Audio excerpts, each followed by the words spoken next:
Welcome to episode 19 of Oscar Sunday. I'm Austin Johnson. I'm Connor Eyzaguirre. And today we will be talking about the 43rd Academy Awards and our first time watching 5 Easy Pieces. It was up for 4 major Oscars, but walked away with nothing, thanks to the likes of Patton, Airport, and Love Story. I think the 43rd Oscars would look a lot different today if there was a revote. What do you think? Hell yeah. These are some of the worst films I think we've talked about on this show so far. Yeah. So this is, 5 Easy Pieces was up for Best Picture at the 43rd Oscars. And so we watched all 4. We skipped Love Story. But we watched MASH, Airport, 5 Easy, and Patton, the winner. I feel strongly about 2 of them and feel, pretty shitty about the other 2. As do I. Yeah, and that would be MASH and Airport. Neither of us really enjoyed either of those and found, I find them to both be movies that have aged so poorly and are, just not funny at all. The comedic timing is just out the window for me. I don't think this is a movie for the youth of today at all. Whereas 5 Easy Pieces, holy hell, just has this incredible script written by a woman in 1970, and just a stellar performance from Jack Nicholson in the center of it. Who, come on, Jack Nicholson, 12 Oscar nominations for an individual and 3 wins. We're talking about quite possibly the greatest actor of all time. That's where he's at, right? He's in that Daniel Day-Lewis, Robert De Niro. He's in that realm of I could possibly be the best to ever do it. Do you agree with that? I do, big time. And for one specific reason, there's the accolades, there's the incredible performances, but there's also the paycheck gigs. But even in the paycheck gigs, Jack shines. And that is 100%. 100%. Not a lot of actors can do that. And I've never seen a guy so goddamn talented be so good at playing. He somehow is able to let a guy like Michael Keaton get most of the screen time in Batman, but holy shit, does he steal the show and support him so well when he's there. A Few Good Men. He allows Tom Cruise to really operate in a really special space, but when he needs to step in, he does it. As Good as It Gets is filled with all these amazing performances, but when he's there, he's so present. And then of course he carries, Chinatown, he carries The Shining, 5 Easy Pieces. The guy is just a goddamn legend. One Flew Over the Cuckoo's Nest. Like I adore him so much. I really do. And I think the fact that he has played all these, villainous and weird, drifter characters, and he's seemingly like a normal guy and a pretty cool dude. From what we know, from what we see, yeah. Yeah. Like, you and I were talking about how, as long as he's been around, Hollywood and, he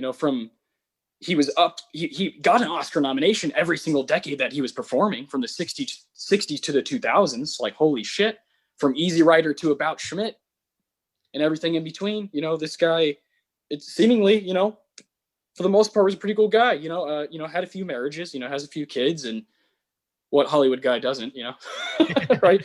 He's Jack though. He's always at the Laker games, throughout the 80s, watching Magic Johnson, and then watching Kobe and Shaq in the 2000s. I just really like how present he's been in pop culture, and the swagger he carries, the sunglasses, all that stuff is so cool. I love the career risks this guy took. He never played it safe. He always did stuff outside his comfort zone. Always, every single one of his characters is unique and stands out. Like, I look at Batman. That was not a safe bet in 1989. That was a huge gamble. That movie could have failed miserably, destroyed Jack's career, destroyed Michael Keaton's career. But he delivered one of the most badass portrayals of the Joker to this day. Heath Ledger's great, Joaquin's great, but I still fucking love Jack as the Joker. Oh yeah, it holds its own, right? 30 years later. Yeah, and still wonderful performance. A film like Mars Attacks, one of my favorites. We get to see him as fucking president. He loved making movies. You could tell, like, he relished it. Every film he ever did, and it's so beautiful. An argument could be made for him being the fucking GOAT. He really was the best. Truly. We've talked about Daniel Day-Lewis, how he was, picky and choosy, right? And really honed in every, couple years he would do a movie. And then later on, it became like every 4 years in between films. I think it was 5 years in between There Will Be Blood and Lincoln. He really takes his time to hone this character and, really figure out what he wants to do with it. And Jack Nicholson was, working left and right, Yeah. I mean, just look at the, we're going to go ahead and just do it now. Look at these nominations, from the Oscars. So we would start with Easy Rider from 1969. He was nominated for Best Supporting Actor. This movie, Five Easy Pieces, he was nominated for Best Actor. 1974, a movie that came out in 1973, The Last Detail, nominated for Best Actor. Chinatown, holy shit, nominated for Best Actor. One Flew Over the Cuckoo's Nest, 1975, won for Best Actor. Reds from 1981, nominated for Best Actor. Terms of Endearment, 1983, won for Best Supporting Actor. Prizzi's Honor, 1985, nominated for Best Actor. Ironweed, 1987, nominated for Best Actor. A Few Good Men, 1992, nominated for Best Supporting Actor.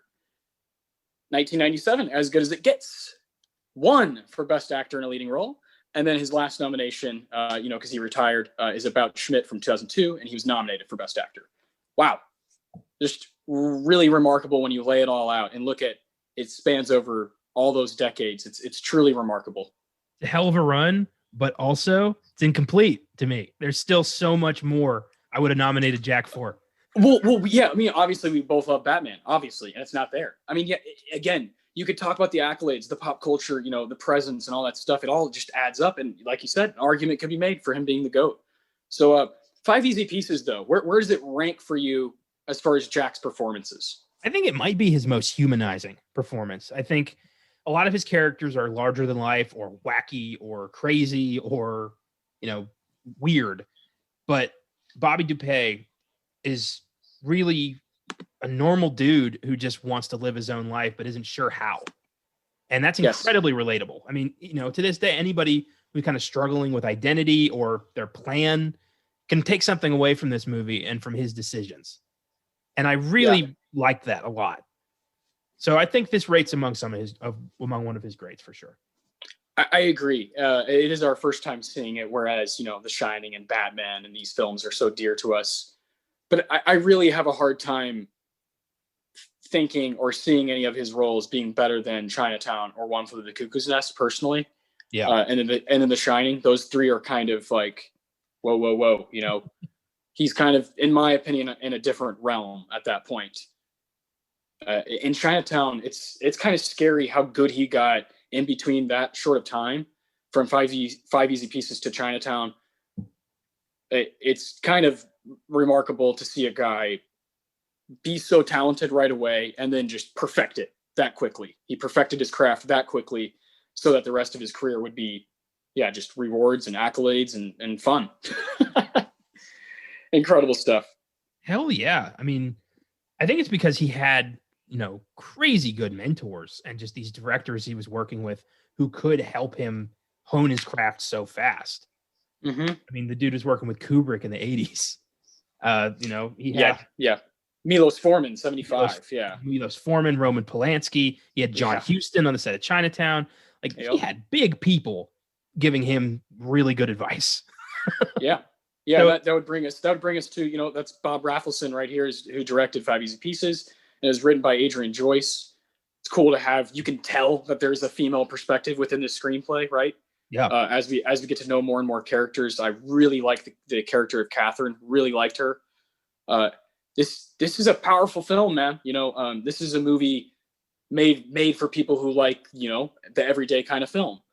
It's operating on a $1 million budget and made $18 million at the box office. It's just kind of like the story of an underdog, and we love those kind of movies. Not that long ago we talked about Little Miss Sunshine, which operated on a low budget as well and made a bunch of money. And back in 1970, that was a really nice profit. A $17 million profit off this little small film starring this guy who's just on the rise.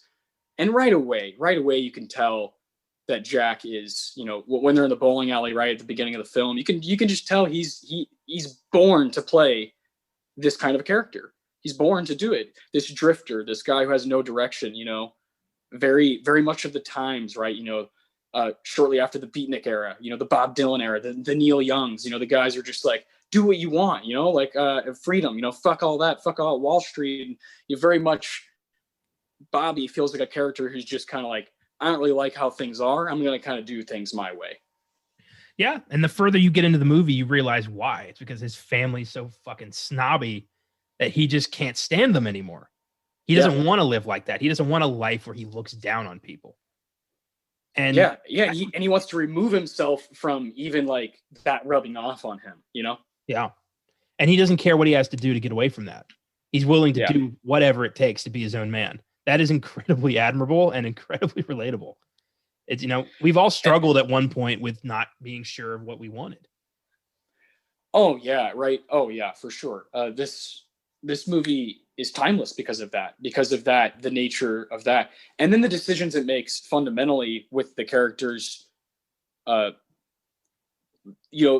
very careful of staying in the lines of not making them just stereotypes. Yeah.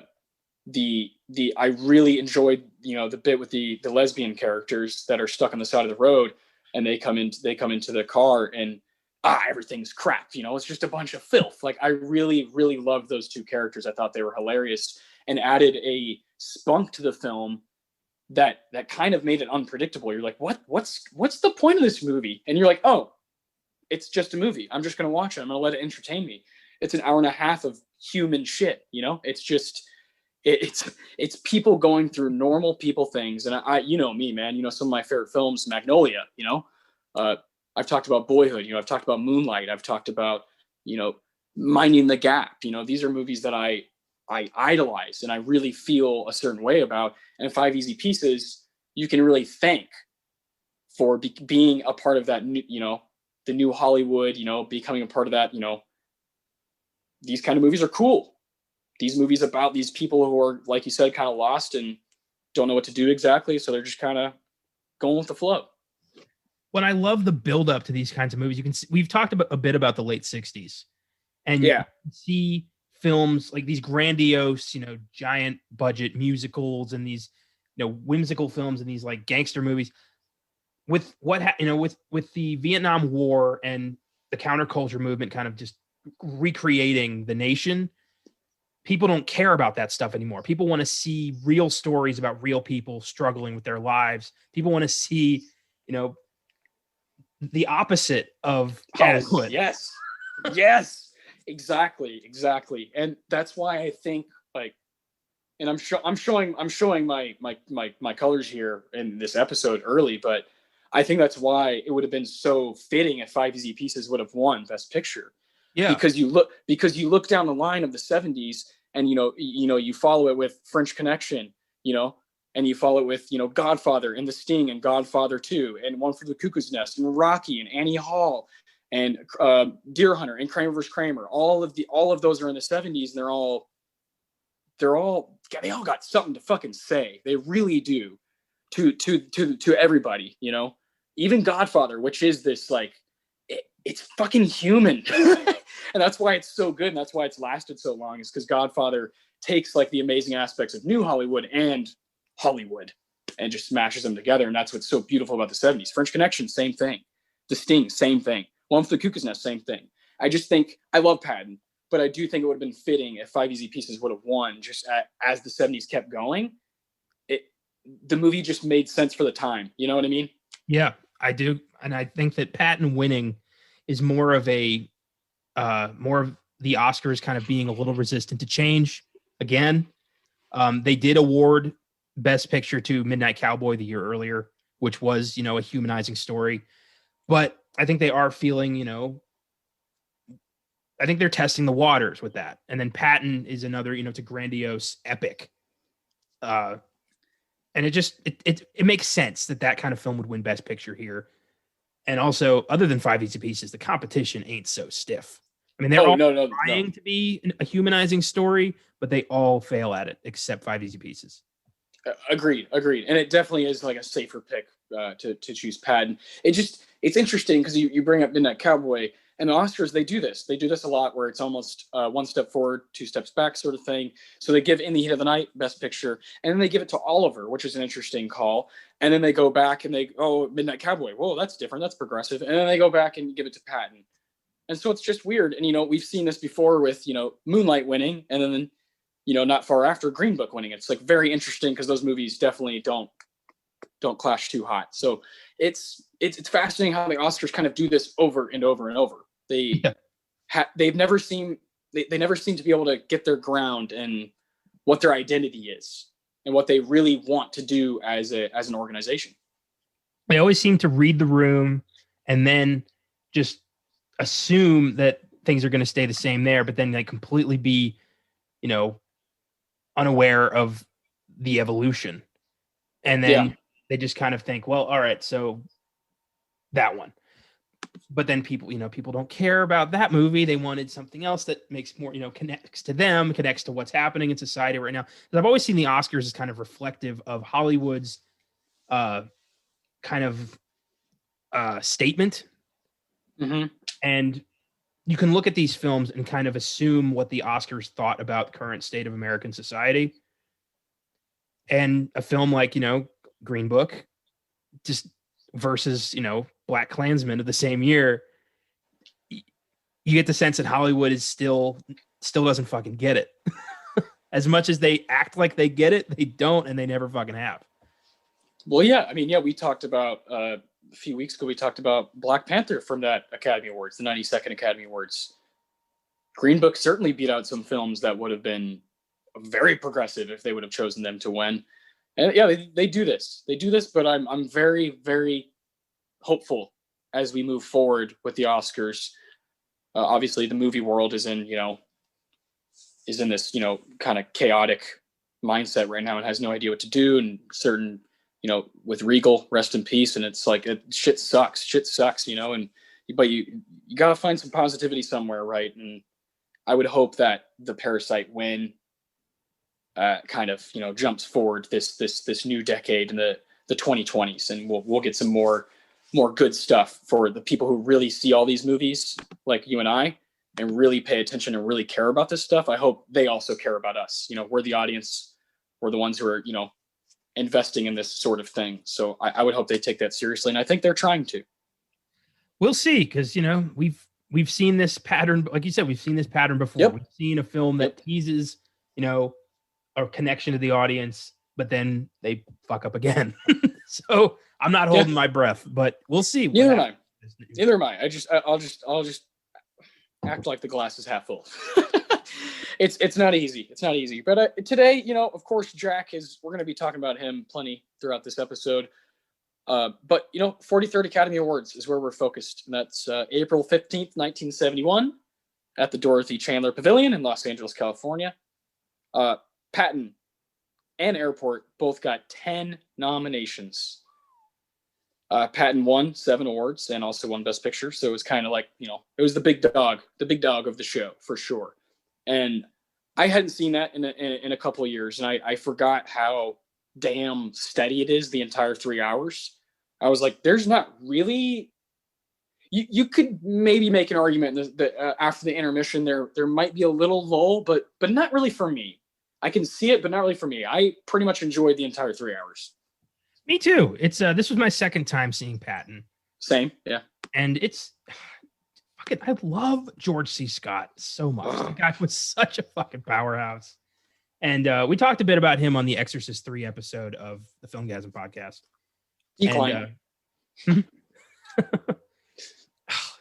He's so crazy. I don't think anybody but him could have played General Patton. Oh no! There's no way. Did you watch the Francis Ford Coppola little bit before the DVD starts? No, I didn't. Damn. Sorry. So no, you're good. You're good. I'll talk. So for those of you who don't know, Francis Ford Coppola wrote Patton, and there's he was younger obviously and hadn't done Godfather and hadn't done all Apocalypse Now, all that bit. But that opening scene where he has where he's speaking to the audience in front of a giant fucking American flag. Coppola wrote that, and the producers just were like, "That's stupid. That's dumb. There's no way that should be there." And so Coppola was like, "A word, some wise words to the young kids out there who are interested in film. Those audacious things that you are thinking or writing or want to do, and you are thinking about scrapping it." He's like, "Don't scrap it. Do it, because 10 years later, they're going to idolize you for it." Man, I love Francis so much. He's obviously given us some incredible films, the fact that he wrote Patton is really cool. That it kind of started his '70s run. You know what I mean? Yeah, and I love that even at the beginning, the fucking suits are on him. Like, Yep. they've never believed in Francis Ford Coppola, despite all the amazing hits he's given to film. They gave him shit for The Godfather. They gave him shit for The Godfather 2. They gave him shit for Apocalypse Now. Like, they just fucking trust him. Yeah, exactly. Yeah. And, I mean, it's the guy is obviously at this point we can say that it's so weird. We talked about the Godfather 11th choice. That's appalling. That's appalling, to look back at. This is the kind of stuff you and I kind of like, we love it. We feed off of it. We're like, yeah, we want that knowledge. And it's kind of just amazing to go back when you know what they've done over the, past few decades. It's just amazing to look at. Truly. And honestly, that is my favorite part of Patton. The intro is just so perfect. It's propaganda, straight up. Oh, man, favorite part of Patton. Holy shit. That's really tough because it is an epic film. It is very epic. Definitely one of my favorite war films. Like that from, start to finish. It's just so damn consistent. And this character, Patton, he very much a divisive guy, right? Obviously during World War II, where there's plenty of, more liberal folks in the States who thought that he was, this just brute, just this, right wing brute. Ugh.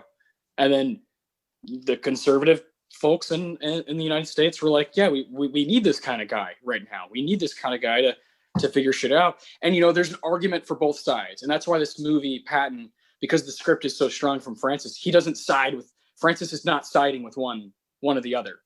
He's making him look like a hero, but also at times making him look like the villain, so he really, really figured out how to make that character so fascinating. And then when you get George C. Scott playing it, it's just kind of like a match made in heaven. Yeah. I mean, throughout the film, you've got, General Patton at some of his biggest victories, but also some of his biggest blunders. Yes. He's slapping the guy for cowardice, which I have mixed feelings about, admittedly. But then I think the big thing that really kind of cements his craziness is at the end when he's like, if I had my way, we'd attack the Russians right now. Like, if Patton had been in charge, we would have gone to war with Russia immediately after we went to war with Germany. And who knows how, what the fuck would have happened after that. So you kind of need to reel people like this in. They're great on the battlefield, but when they're, when the war is over, they need it back, or else they don't have anything worthwhile in their lives. Patton was one of those guys. He needed battle. It was who he was at his core. And goddamn, he was good at it. But outside of battle, the dude was kind of a fuck up. Yeah. Oh, yeah, for sure. Which causes, because war is so much more than just battle. It's such a mental game. It's such a leader game, take care of people game, management game. And I love that this film shows that aspects of it and shows that not everybody's made up for every part of war, right? There's many aspects to war, not just the strategy behind it that Patton would like to believe. Yeah, this guy's like fucking Bill the Butcher. He feeds off competition. He needs it. He really, yeah, straight up. That's a great comparison. He really was just this, fucking war hawk, this brutal guy who wanted, he wanted to lead troops. He wanted to be at the fucking front, killing Germans. That's all he wanted to do. And then I love later on he says in the film, like, hopefully we can win here so I can go to the Pacific and kill Japanese. Yeah. Jesus, dude. All right. One son of a bitch to another son of a bitch. I'll drink to that. Tell him I will never drink with a Russian son of a bitch. Tell him that. He's a son of a bitch too. Like, I can't say that. Another thing I really appreciate about Patton is the use of multiple languages and sticking to that. This is a 50-year-old movie that's really, really sticking to the consistency and the story, and I don't know. I just really liked it, and I understand why it won Best Picture. And well, we can talk more about that some other episode, because I really do feel like when we revisit the 43rd Academy Awards, we might want to do that one. I agree. It's easily the strongest film alongside Five Easy Pieces of that year.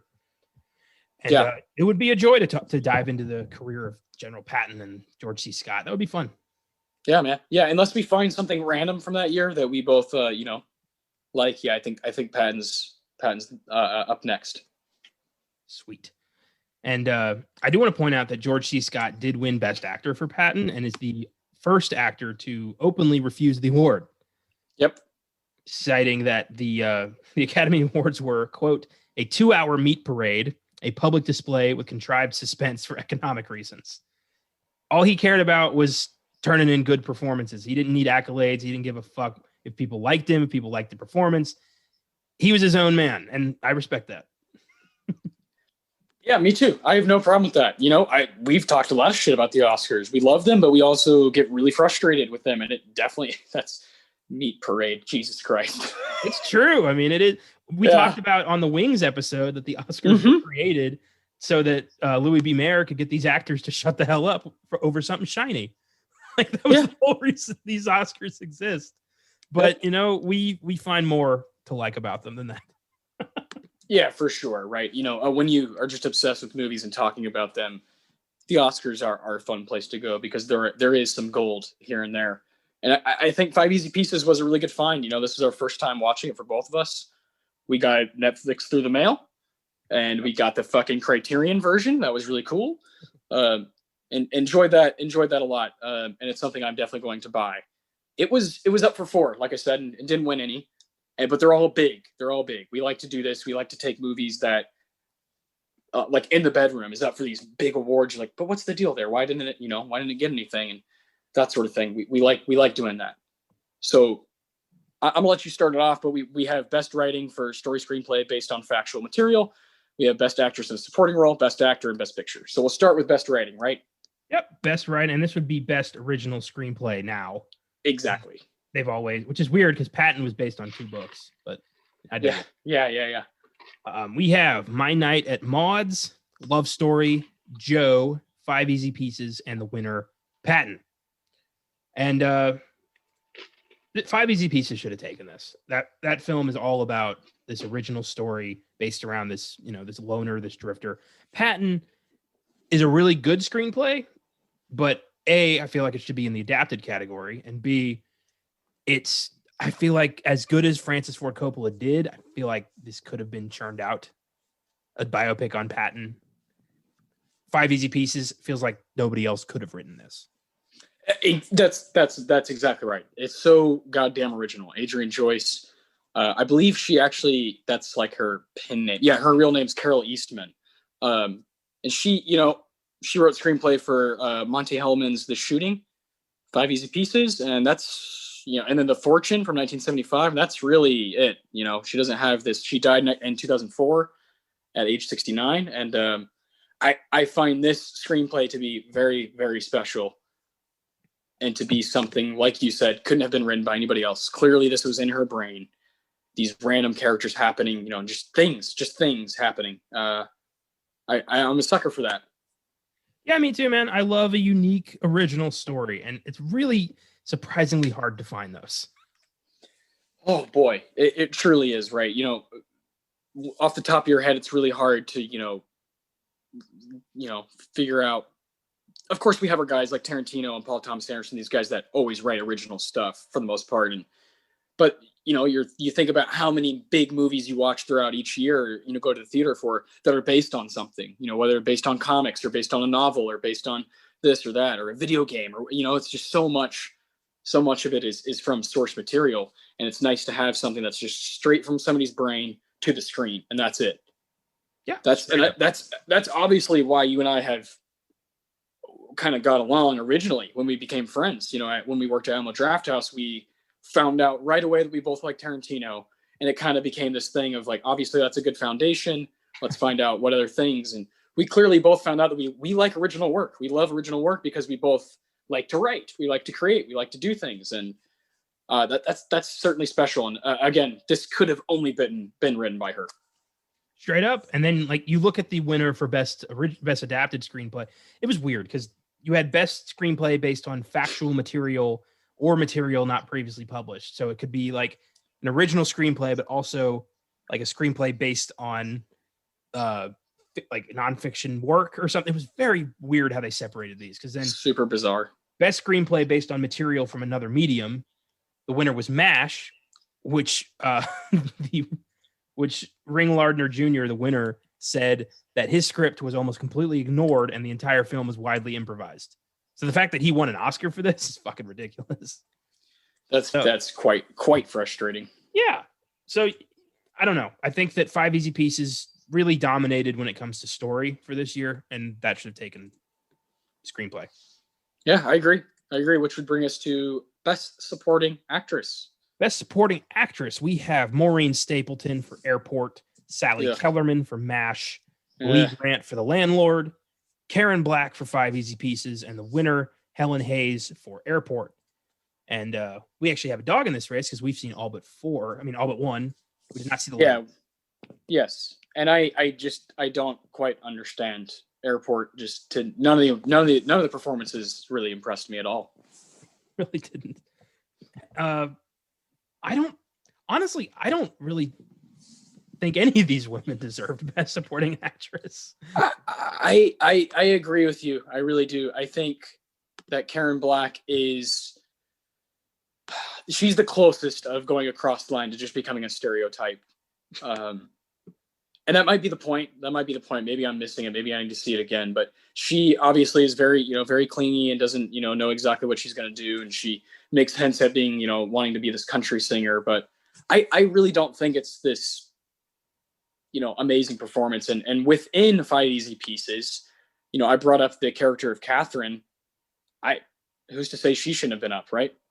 Her, or I would argue Lois Smith as Tita, the sister. Oh yeah, she was great. Yeah, those initial scenes when she's playing the piano and you're just kind of like, who the hell is this? Like I could watch a whole movie about her for sure. Yeah, but then all the performances in Airport, I feel like they just picked out of a hat, because I feel like the old lady in Airport, not a particularly memorable performance. Don't really think she deserved an Oscar for that. And then Maureen Stapleton's character is the bomber's wife, who's barely in the movie anyway, and only has like one big scene, and it's not very, it's not Oscar worthy. And then Sally Kellerman from MASH is a fucking horrible character. So I just, what happened here? I don't get it. Yeah, Ray Karen Black's character obviously has to deal with Bobby, who's just kind of a dick, this dick drifter. So there's a reason she's, sometimes maybe gets on our nerves. So I can't totally blame it on her, right? This is just a toxic relationship, but she's a part of it. True. I mean, she does, things like just show up, just lay down and not talk to him when he's packing to go see his dying father. Things, knowing he's cheating on her, but still just sticking around anyway. Like, They're both kind of shits. Yeah, for sure. Which is why they're together, I guess. I love that he just... Well, I'm going to spoil the movie here a little bit because, it's been out for 50 years. If you haven't seen it by now, it's on you. Yep. But I love that he just fucking leaves her at the gas station. Just gets in a truck and fucks off. That's the best ending that we could have had. Yeah. It really is. I knew that was good. I knew that was coming. When he pulls over, I'm like, he's a drifter. He's gonna get out of here, And you could feel it the whole movie. At some point, he's gonna just dip, just fucking dip. Like that's what he's gonna do. He's a drifter. Come on, you can't hold him back. No direction home, baby. Hell no. So yeah, I think if I had my way, I would give it to either Lois Smith or Susan Anspach for Five Easy Pieces. Yeah, Susan Anspach is definitely my pick. I really like that character, and she's going toe to toe with Jack. She's like actually dramatically, intellectually going toe to toe with him. That's tough. That's awesome. That's not easy. Then we have Best Actor, Ryan O'Neal for Love Story, Jack Nicholson for Five Easy Pieces, James Earl Jones for The Great White Hope, Melvin Douglas for I Never Sang for My Father, and the winner, George C. Scott for Patton. As much as I love Jack, I'm still going to give this to George C. Scott. Yeah, I know. Me too. I think he's carrying. Seriously, the movie's 2 hours and 52 minutes, and he's carrying pretty much the entire thing. I really want to see The Great White Hope. James Earl Jones is a guy, obviously, that's a pop culture icon from his Star Wars work. But I would love to see some of his stuff from when he was in his prime. As soon as I saw a clip of the phrase "love means never having to say you're sorry," I knew I was going to despise Love Story. So I love Ryan O'Neal and Barry Lyndon, and let's leave it at that. Yeah.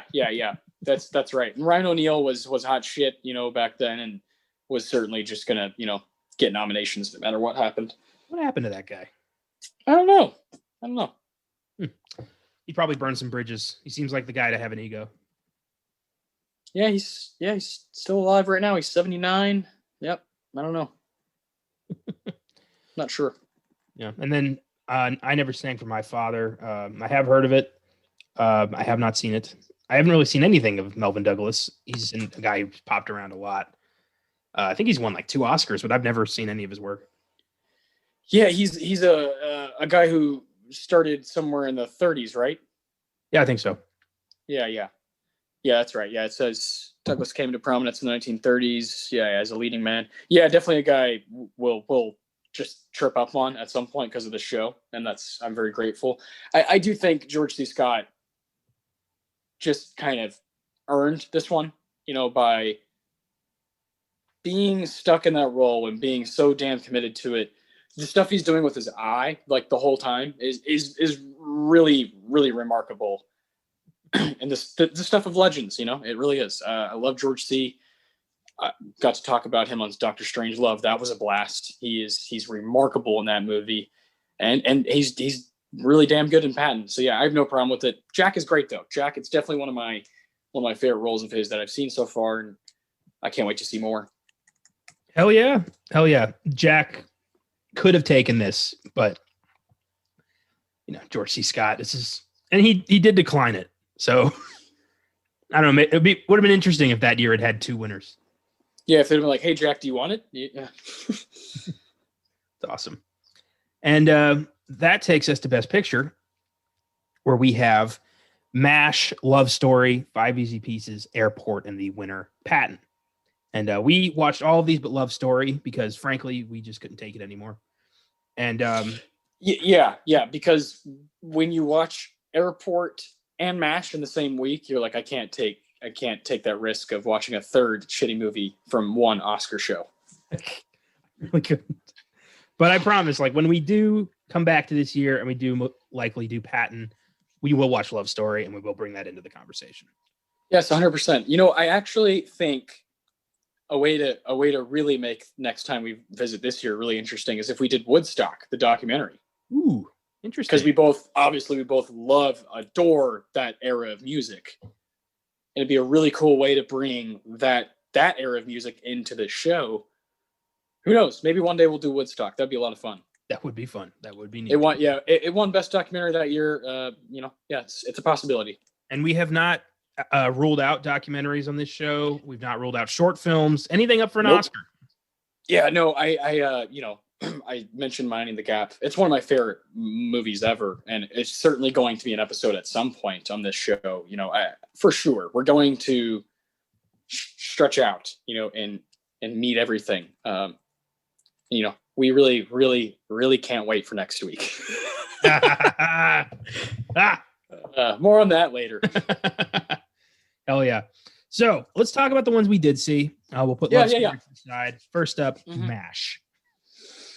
In theory rating, right from the get-go, I don't like the first off, when I'm watching a Best Picture nominee, here we go, 1970, here we go, new era of film. I'm expecting something that's going to be give me something, give me some kind of reward, give me some kind of entertainment. No, nothing.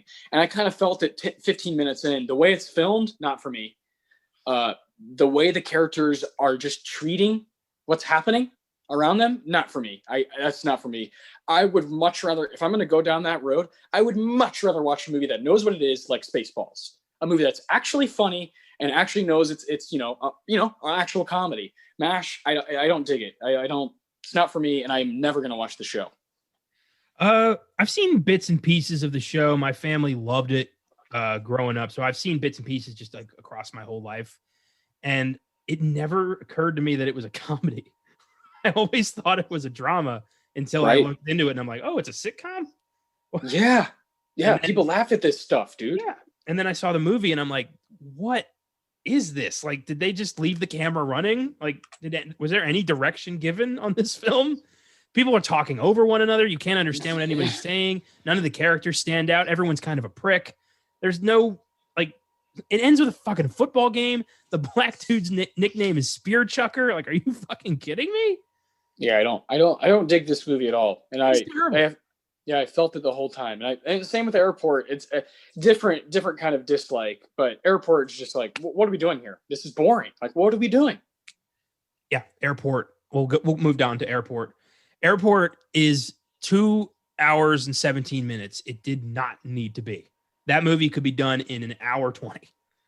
But they shove so much unnecessary subplot, soap opera bullshit into that movie to make it somehow more entertaining. But really, if you just focus on the bomber, that's all you need. And that shit doesn't happen for an hour. It's ridiculous. There's so much. It felt like the pilot to a TV show. And there's like 4 sequels to this movie, by the way. I know. Airport 75, Airport 77, Airport 79, TV show. What are we doing? Oh, I was like angry at times, and when you texted me, I knew you were not going to like it, so I said it was all right because I was like, just watch it, because there's no way if I would have told you it's shit, you would have been like, oh well, I don't want to go into it. You always want to let your buddies just kind of digest it and process it as they need to. Boy, it's just and I love split screen. Shout out to Noah Hawley with Fargo. Season 4 has been pretty good so far, and he's, to me, the modern master of split screen and TV today. And I just watched a Brian De Palma film from 1972 called Sisters, where it uses the split screen really effectively. That's because they don't use it the whole time. But this movie, holy shit, they use it on these stupid phone conversations. This dumbass shit makes it feel like I'm watching the fucking Brady Bunch. Like, dude, get this shit off. Like, it's not a Best Picture nominee. It's not, And so for anyone who thinks that we only praise this fucking, the Academy, we don't. When we see shit, it's shit, and we're going to call it out. And that's what those 2 movies are. I refuse to let any of our podcasts be just, stroking off the Oscars. I refuse to do that. If the movie's shit, we're going to point it out. We're going to say it's shit no matter how classic it's considered. If we don't like it, we're going to fucking say it, and we're going to point out why. Yeah. We've always done that. Yeah. Of course. And this is one of the worst. Which one's worse, MASH or Airport? Oh, MASH, easily. Yeah, they're both pretty bad. I think I give them both 5s. At least Airport, I could stay awake for. I fell asleep. Yeah, that's true. That's true, right? There's, for whatever reason, I felt the same way. I was like, maybe something all right will happen. Look at all these incredible actors that I've heard so much about. Maybe something will happen, and no, just kind of like a snooze fest. And, Roger Ebert's review of it is fucking hilarious. I highly suggest anyone who's watched Airport to go and read that. But yeah, MASH probably is a little bit worse, just as far as like, what is this? That whole thing. And just like you said, people talking over each other. It's just not a good production. Whereas Airport, at least you can hear what people are fucking saying. Sure, but I just wish they were fucking saying something. Because most of the time it's airplane jargon and just, kind of pointless bullshit. There's not really there's too many characters in this movie. Like, a lot of this could have been cut for time. A lot of this does not need to be here. Do they need to spend 2.5 hours digging out the plane? Is that really our priority here? Like, easily they could have used the other runway. That's like, that is not, they did that specifically for dramatic effect. A bomb exploding on a plane does not react that way. I don't care what decade it is. A bomb is going to fuck up a plane. It's not going to just blow a hole in it, throw a gust of wind into the plane, and then they can land it safely. That's not how it works. No, not hardly. I mean, I've never been in a plane crash, but I can fucking guess. As, considering all the plane crashes that have happened, the bomb, it really irritated me. Like how they didn't care. It's terrible. It's, claimed, I've heard for years it's this like super dramatic action thriller. And it's not. It's a soap opera disguised as an action movie. Yep, 100%. Like a disaster movie. Yeah, it's terrible. Ugh, goddamn. Why did they drag Burt Lancaster into this? God, I don't know. So much better than that. Yeah, and that, thankfully we had at least two that were good. Thank God. Oh my God. But yeah, So MASH and Airport are the main reasons we skipped Love Story. We just couldn't handle it. We knew it was gonna suck. Yeah, and we're like Patton, you have on DVD, so you let me borrow it. Same with MASH, and then we got 5 Easy Pieces through the mail. But the other two, we knew ahead of time we were going to have to rent. And that's whatever. It's only $3.99 or whatever, but still, that if we're doing that every week, and on top of that, we're watching like a shit movie like Airport for $3.99. We don't want to do that again. So, yeah, had I owned Love Story, of course we would have watched it. But sometimes these are not at our access, and that will happen a lot as we go back to older and older shit. And if we're gonna pay for it, we want assurances that it's gonna be good. Well, like 5 Easy Pieces, this is a film we've heard a lot about. It's, selected by Criterion, and it's Jack. Certainly a film we had no problem seeking out and trying to get, and got through Netflix through the mail. So it was something we both knew we wanted to see. That's why we chose it and felt comfortable. Patton would have been the safer choice, but that's what the Oscars did, and that's not what we do. So let's talk about it. Let's talk about Patton versus 5 Easy Pieces, because that's obviously the two best ones. Patton, Best Picture winner, 1970. The story of one of America's most controversial military commanders, General George S. Patton Jr., man who led forces in Africa during World War II, led forces in Europe, but was famous mostly for his sound bites that fucked up his career.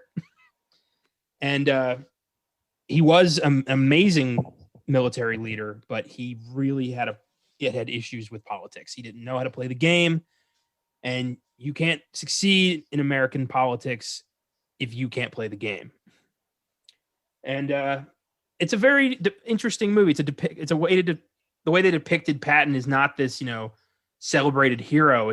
He's a very flawed figure. Yes, and I like the take the angle they went with it. Yeah, me too. I love the screenplay, and I really like how they keep it gray. They don't side one way or the other. Keep it gray. And this is, Patton, we talked about how 5 Easy Pieces was operating on a $1 million budget and made $18 million at the box office. Well, Patton's a slightly bigger $12 million budget with a $45 million rake in. So it's just this is very different. I love when these two movies like this kind of go toe to toe. I love that for sure. And I could see either one of these taking Best Picture, but as we discussed, Patton is the safer choice. And it is great. I don't have issues with it winning Best Picture. I'm very glad fucking MASH didn't take Best Picture. Oh my gosh, yeah, that would have aged so poorly. Yeah, Patton is good, and it has an amazing performance, amazing script. I'll stand by my statement earlier that if we looked back at it, I think had 5 Easy Pieces won, it just would make that 70s just look so cool and so clean. Whereas Patton is kind of the safer choice, like you said. I've seen most of the 1970s Best Picture winners. There's still a couple I still need to see. Which ones? I need to see The Sting. I have it. You can. I'm sure y'all have it. Come on, yeah, you'll love that movie. We'll save it for an episode. So that we can jump into it, because I really like it. I guarantee you'll enjoy it. I think it's just The Sting and Kramer versus Kramer. That's all I have left. That also we'll definitely do one day. So yeah, that's easy, man. Don't worry about it. Fantastic. It would be nice to finish up a decade. The only decade I've finished up is the 2010s. Yeah. I've done the 2000s as well, I believe. I still need to see $1 Million Baby and Slumdog Millionaire. I like both of those. Don't love either of them. Like them. What about the 90s? I need to see Schindler's List. Oh man, that I know that. I knew that, but that always blows my mind, because that's right in your wheelhouse. Holy shit. I just know it's going to be extremely depressing. It's long. It's tough to put myself in a Holocaust mindset for 3 hours. Well, that's how we'll make sure we do that on the show as well, so we kind of just have a way to talk about it, get that stuff off your chest. I think that is all for the 90s. So you got Silence of the English Patient. Okay. I like English Patient. I don't love it again. Shakespeare in Love. Do you like that one? You know what? I did. I did like it. Okay. It's okay. I still think Saving Private Ryan deserved that Oscar, but it's not terrible. Well, let's Big Lebowski really deserved it, but if we're talking what was up, what was happening back then, give it to Saving Private Ryan. But if we're talking 98, give it to the Lebowski. Well, what else was up in 98? Do you know off the top of your head? Life is Beautiful, Thin Red Line. That is all I've got. Yeah, I agree with you on that front. Yeah, Saving Private Ryan out of that group. It's so much fun to go back and look at these, right? And just kind of have that conversation. That's why you watch them, so you can kind of put them up against each other, put them both on a pedestal. And that's what we kind of got to do with Five Easy Pieces and Patton, because it clearly became a race between two movies for you and I. And I think I'll give it to Five Easy Pieces. It's like my ultimate call on it. I'm gonna stay with Patton. That's fair. Yeah.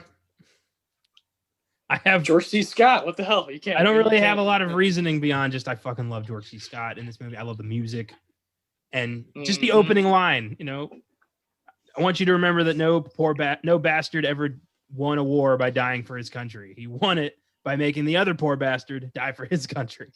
Yes. Jesus. Talk about brutally honest. Well, and then the final lines is genius when he's walking the dog. Sorry, we're also spoiling Patton, but again, 50-year-old movie. All glory is fleeting. Like that's like so fucking cinematic. I'll bring up Bill the Butcher. Gangs of New York is one of my favorite movies that uses that at the end of the film with the graves going down and Manhattan coming up. Like just so cinematic. I love moments like that. Beautiful. Just makes you, reminds you that nobody is important in the grand scheme of things. Like we all end up as, worm food under the ground. Regardless of what you achieve in life, in death, we're all the same. But you got to do it anyway. Yeah. You got to do it. The things humans have done to avoid the thought of death. Got to kill those Irish. Anyway, go see Gangs of New York. It'll make sense. So, are there any awards you think Five Easy Pieces should have been up for? I do. I would say directing. Yeah, I agree.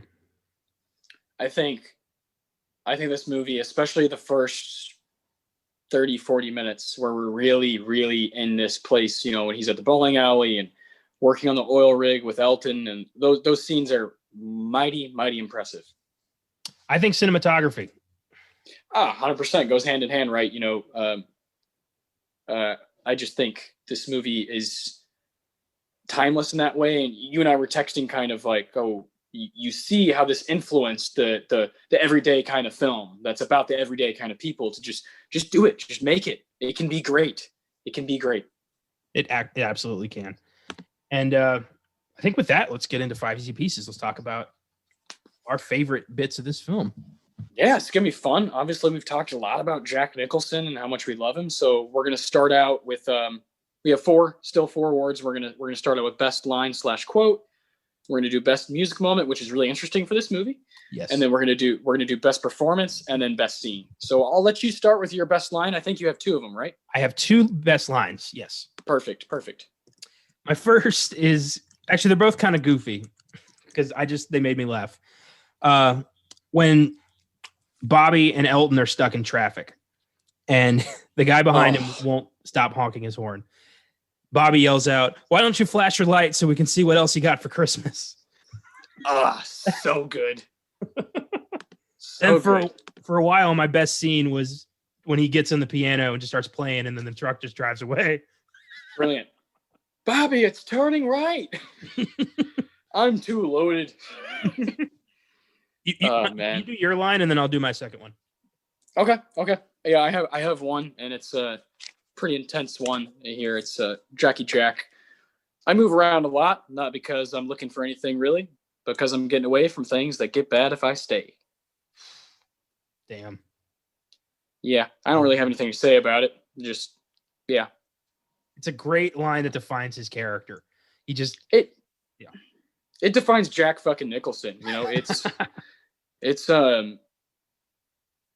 how weird it is, watching, being the age we are and watching, getting really attached to The Shining, getting really attached to Chinatown and One Flew Cuckoo's Nest, and knowing that this movie came before all of those, and that it's just kind of like, we're seeing into the future here, with this character. He's going to continue to do these kinds of characters, but he's going to fucking perfect it. And I love that part of cinematic history. And there's when he's talking to his dad, when he's talking to Catherine, you want serious? He's just the fucking man. Jack Nicholson is the man. He is the man. And that's fantastic. My second line was when he picks up the lesbian couple, and one of them says, we're going to Alaska because Alaska's clean, it's beautiful, there's no shit there. And Bobby just says, well, that was before the big thaw. Just to fuck with her.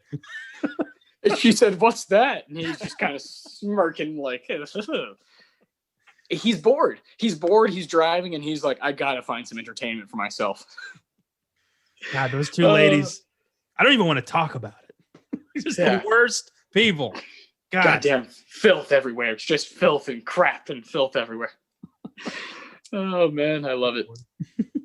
All right, best music moment.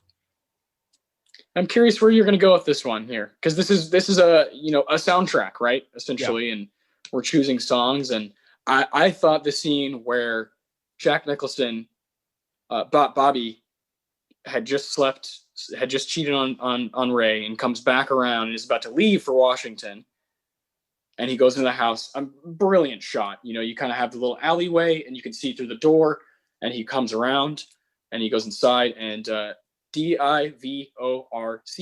by Tammy Wynette is playing, Divorce. And that country ass song, and Karen Black is laying in the bed, and Jack Nicholson, you can hear the song as he's going in and out through the house, and then he goes to the car, and that's when he has, to me, one of the coolest scenes of the movie, when he's fucking shit, fuck, and starts hitting the steering wheel, classic Jack, and then gets back out and goes back inside. The song is still playing, and he's like, do you want to go with me? And this song that's called Divorce, and it's just this really, really sad country song by this female singer who's got this kind of old school whiny, country voice. And I thought it was brilliant. I thought it was borderline the best scene in the movie. But I chose something else, but I thought that was amazing. Fantastic. I went a little bit more meta with mine. Okay. It's the scene where Bobby plays Chopin. Of course, for Catherine. Yes. And you get this feeling that he really is bearing his soul, but he's afraid to admit it. That's why he tells her, I just picked the easiest thing I could think of, and you thought you saw something, you fucking idiot. Like, no, he really was. He really did feel something. He really did connect with something there, but he was afraid to face it. And it's such a beautiful scene. You could call this movie one of the better music movies of all time. Yeah, for sure. And for those of you who don't know, the name of the movie, 5 Easy Pieces, comes from a book of easy piano pieces to play. Yes. It's, as I was wondering about that the whole movie, and I looked at the trivia and like, oh, okay, so it's about piano. Same. Yeah, it really is. That beginning time we see him get on the truck and play the piano, you're like, this really is, he's fucking kind of built for this, the way he was trained and all this stuff with his family. And as the film kind of changes tone and he goes to Washington, it's amazing when he plays. I love that moment. I definitely thought about that. I really like that you connected with that moment, because it certainly hit me pretty hard as well. Yeah. Oh, I just love the idea of a man who wants to express himself, who wants to connect with somebody, but there's something in him that just fucking won't. Like he just can't do it. It hurts. It's sad. Well, he's completely afraid to commit to anything, completely afraid to find an actual direction, because that might mean he needs to be responsible. And that idea frightens him. That idea, he's seen, like you brought up earlier, he's seen this snobby family that brought him up and how they operate. And he wants no part of that. He wants to find something completely different, detach himself, redefine himself as a man. And that sometimes that's, you just can't do that. Sometimes those parts of your family, you have to find the right ways to make it strength for you, and I really wish, that character would embrace the piano playing part of his life, Because I think, like you said, I think he really feels something. But again, he's afraid to commit because he knows he's fucking good at piano and he doesn't really want to go into it because that would mean he needs to be responsible. And he thinks he'd end up just like his family. And he hates his family. Yeah, he doesn't want to do that. He wants to redefine himself. Well, that obviously we chose the same person for best performance. Yeah, that's not even a contest. Same thing last week. We did Angels with Dirty Faces, right? And we're talking about James Cagney. We both were like, it's not really a contest sort of thing. Very similar here. Jack it's up there. It's up there. You could call it a top 5 Jack performance. You could call it top 2. I have no argument. Next week's is going to be interesting. Oh man, I know. For all of these, actually, it's going to force me to make some decisions. 100%. Damn right. All right. Best scene. This is going to be interesting. I'm very curious as to what you picked here. It's for me. It's got to be when he's talking to his dad. Yeah. Towards the end of the film, I would tack that on really the last 15 to 18 minutes or so when he does that, and his sister basically catches him as he's trying to leave. And then he has to ditch Ray. And the credits. The decision to just put the cast up for a while Ray is looking around the gas station and Jack is just in the truck and it's just gone. And eventually, the camera is so patient, the direction is so patient that the truck that he's in, we literally can't see it in sight anymore. And then finally, the screen goes to black. So I would combine kind of all of that together. I think it starts with a conversation with his dad where he's saying things like, "I'm imagining what you would say in this conversation," like that. Oh my God, It takes a lot of balls, to have those kind of talks with someone who, you think understands you but can't speak, and his dad above all, people. It's a brutal scene. What about you?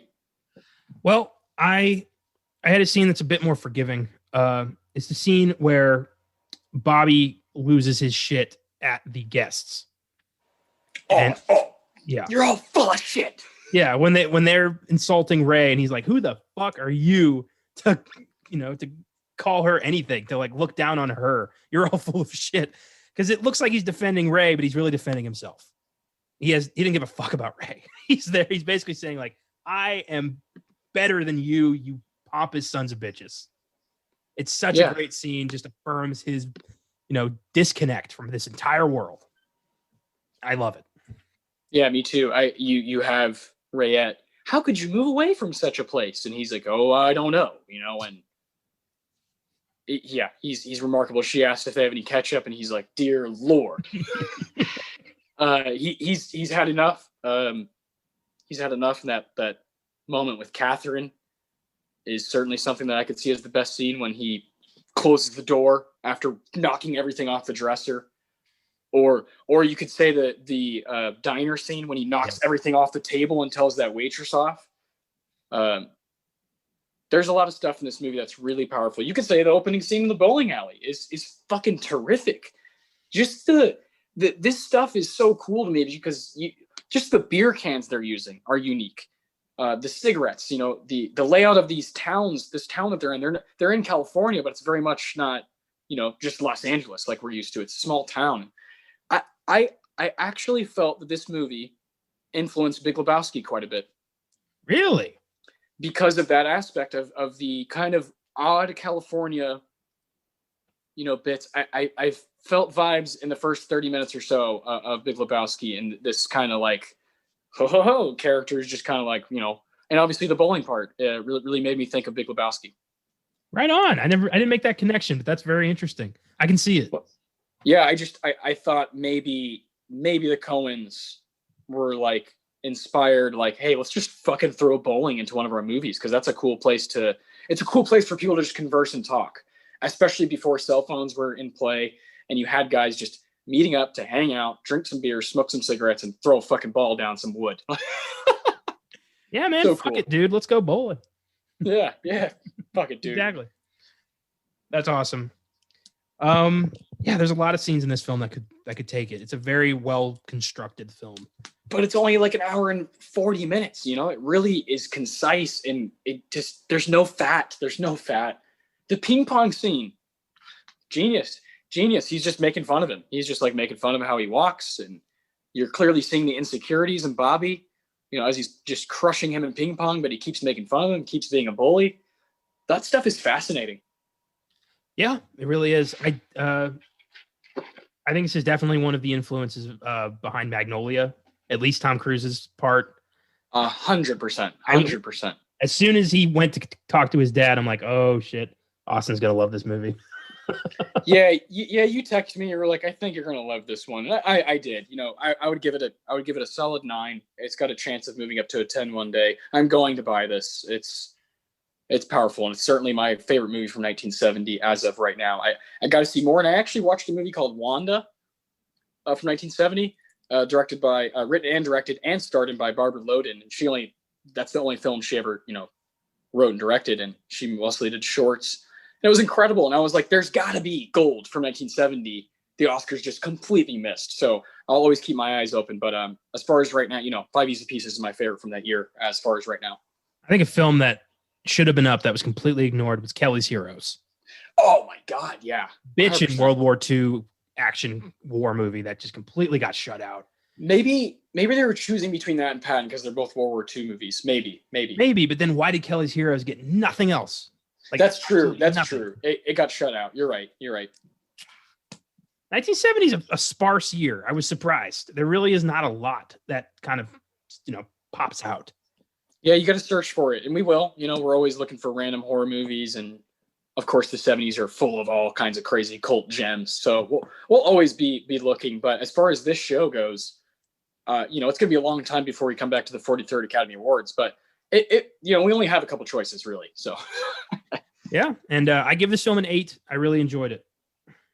Yeah. I do want to ask you something, because Five Easy Pieces, obviously, I said it influenced Big Lebowski, which is one of your favorite movies ever, and mine. And then you said it influenced Magnolia, which is my favorite movie ever. What are some everyday kind of folk, screenplays and movies that you just really connect to? Movies that are just kind of like people meandering and just kind of just going with it. Yeah. It's tough because that's not really my cup of tea, honestly. I don't really like those kinds of films. Yeah, you're not a big Hangout movie kind of guy. Yeah.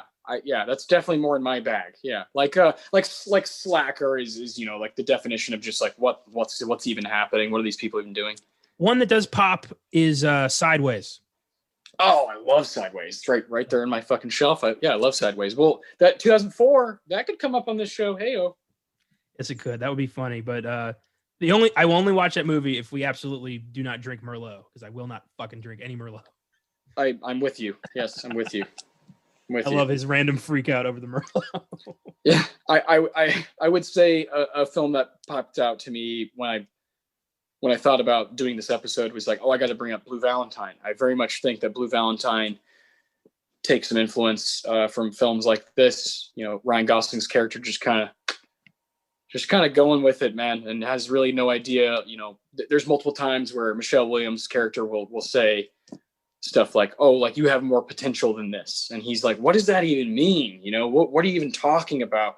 What is this potential? Why can't you just be present with me today, like right now, and be with me and your daughter? Why do you have to always be looking at the future? And I love characters like that. I relate to them. I really do. I have a daughter now who's almost 2 years old, and I very much get lost in, am I doing the right things as a dad? Am I doing the right things as a leader of a family, as I'm trying to, push forward and make a life for us? And sometimes I feel like I'm really lost and confused, and that's okay. That's okay to feel that way.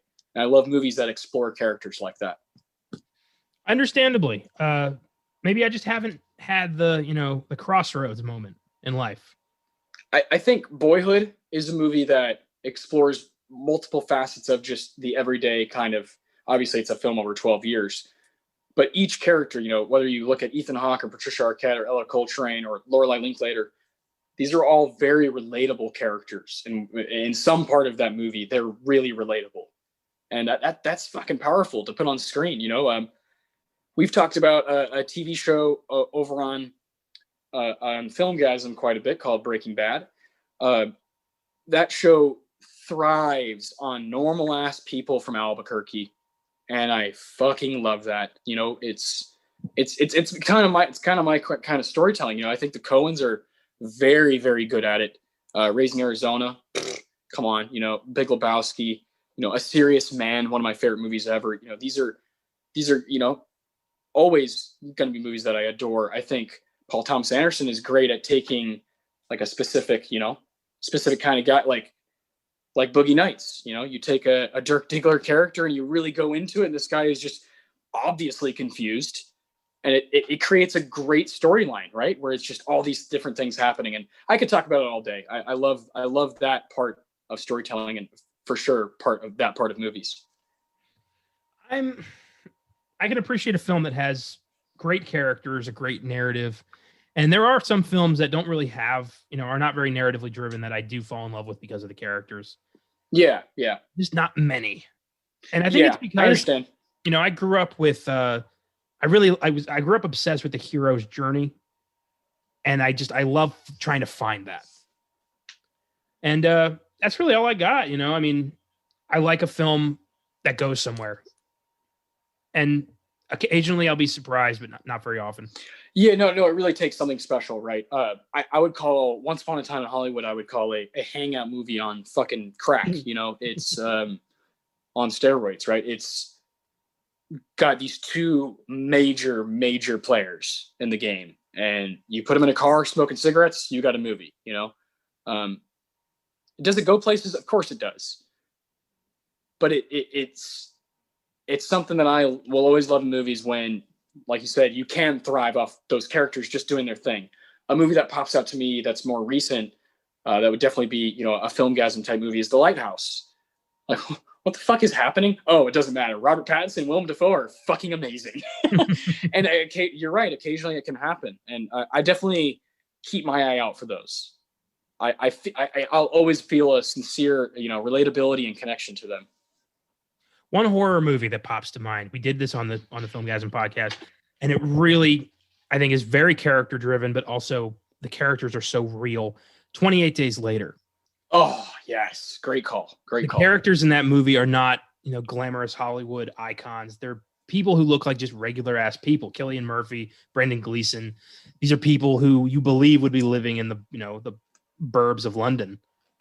I mean, going through this shit, the way they react is exactly how normal people would react. They kind of just go through the motions of this new world.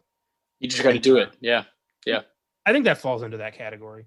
Oh, 100%. Yeah, no, it's very broad. I'm not saying that it's like only specific. You can really interpret it any way you want. You can look at anything. And I shout out to our buddy Josh. He wrote a review for what was it called? What's that one? Where he talks about how it kind of borders slasher and a character study, and that's so fascinating, right? Is when you can do that. Yes, Fade to Black. Thank you. I love when someone can interpret a movie that way, where anything could be a character study if you really look at it that way. You know, Boogie Nights could be a character study. A movie I just brought up, Five Easy Pieces, could be a character study. I love different interpretations of that kind of storytelling, because it's really up to you. It's always up to the audience.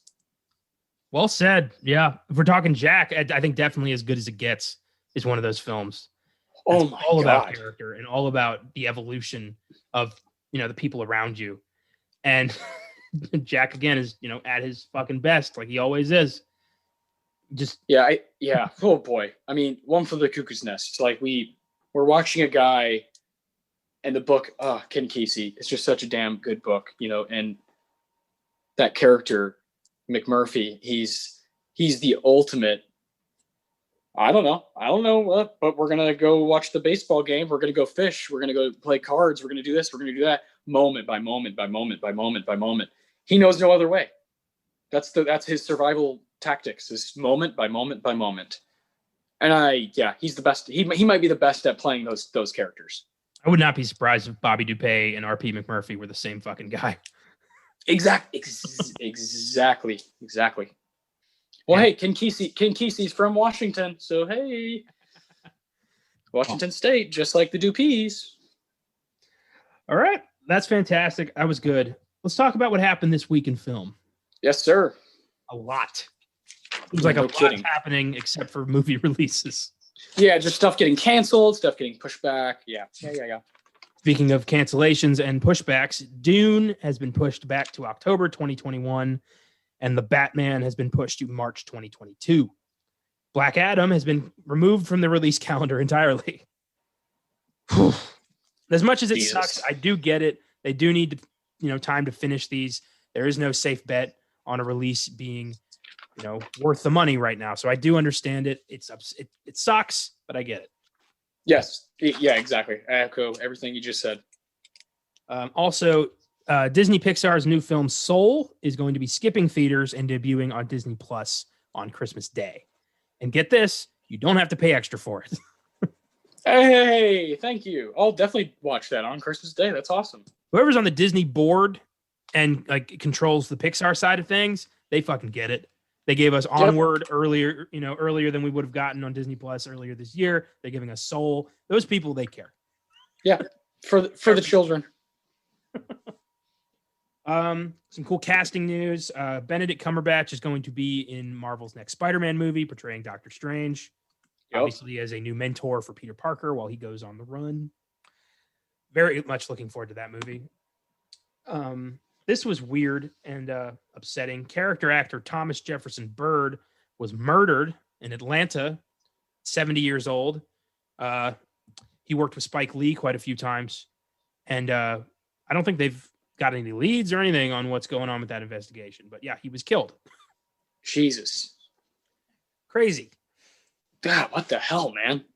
I don't know. And these are the stories, right now is such a delicate time for everyone out there, especially here in our country. And, those are the stories that just get missed, or with everything going on, you're too distracted, and man, fuck, Yeah. There's a lot of darkness around right now. And I would like to take this opportunity. I don't want to say we get too political on this show or on Filmgazm, but we do have our own opinions on things. We do try to talk about the current state of the world. And I just want to encourage everybody out there. I don't think voting has ever been as important as it is right now. I think we have the opportunity to affect real change in this country. And the only way to do that is to vote. So find out where your local polling place is, find out the dates of early voting in your neighborhood, and fucking vote. Do it. That's all I can say. Do it. Vote. Yeah, 100%. Like you said, that's the only way, right? Is got to be the change. That's the only way to put it. As it's not cliche, it's the truth. It's just how we have to do it. Unity is more important than anything, and understanding that, being aware of that, is for sure very, very important. Straight up. And I'm going to finish this segment off with 2 trailers that were released this week. The first is Mank, David Fincher's biopic of Herman Mankiewicz, the man who wrote Citizen Kane. Yes. Starring Gary Oldman. This looks fantastic. I cannot wait. Yes. This is I didn't even watch the trailer because I don't need to see it. I don't need to see that. I'm in. I'm locked in. It does not matter what anyone says. It's David Fincher doing a black and white film with Gary Oldman starring. I'm in. Debuts on Netflix. I want to say December 7th. 4th or 7th, 5th. Yeah, something like that. In December. Oh, let me look it up. I thought it was the 4th. Let me look it up. What's the other trailer though? Fat Man. Oh yeah. This looks like the weirdest film ever made, but I'll be damned if I'm not going to be there day one. I kind of agree. I agree. Yeah, it's December 4th. Okay. For Mank. That's what it says here on the Collider article that was written yesterday. Yeah. Okay. December 4th. Mark your calendars. Netflix. So Fat Man is a film about a gritty, grizzled Santa Claus played by Mel Gibson, who is targeted by a hitman played by Walton Goggins, who has been hired to kill Santa by a petulant child who got coal in his stocking. Yes. It looks like the most ridiculous Christmas action movie ever made, and I'm going to see it for sure. Of course. Yeah, we're definitely gonna have to jump into that one, have some fun. Walton Goggins is the fucking man. But Mel Gibson as like a fucked up drunk Santa Claus. I didn't know I needed that, but here we are. Sign me up, yeah.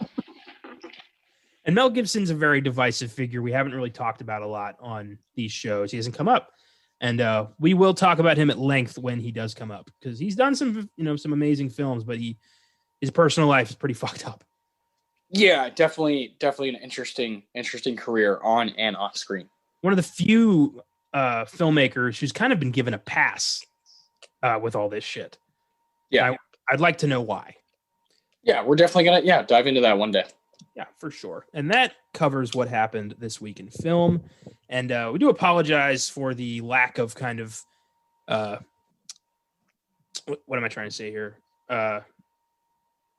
Lack of info. I mean, we do kind of give the headlines here. We don't have a lot of time to go in depth on these segments, but more on that in the future.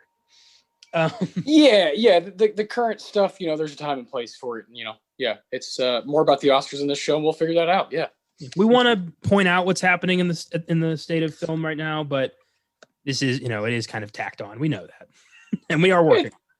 Yeah, it's all good, and it's a great way to segue into what we're going to be doing next week to get you guys excited. Obviously, you're amped. I'm amped.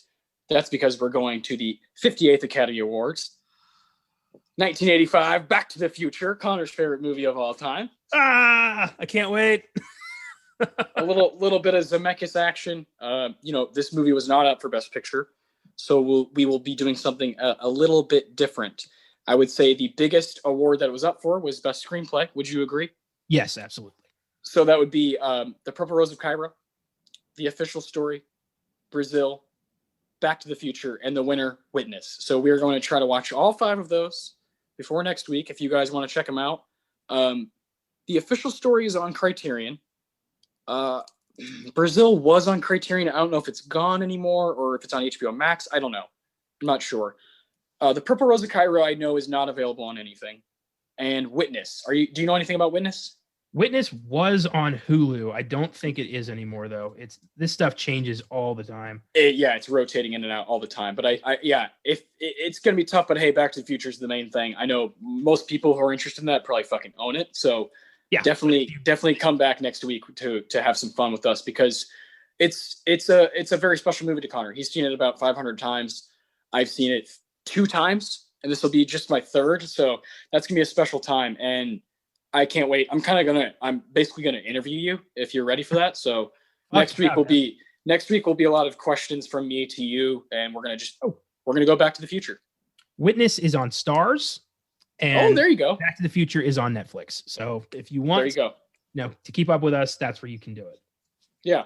So there's options. I'm very excited to see The Official Story. It's a Argentinian film that won Best Foreign Language Film that year.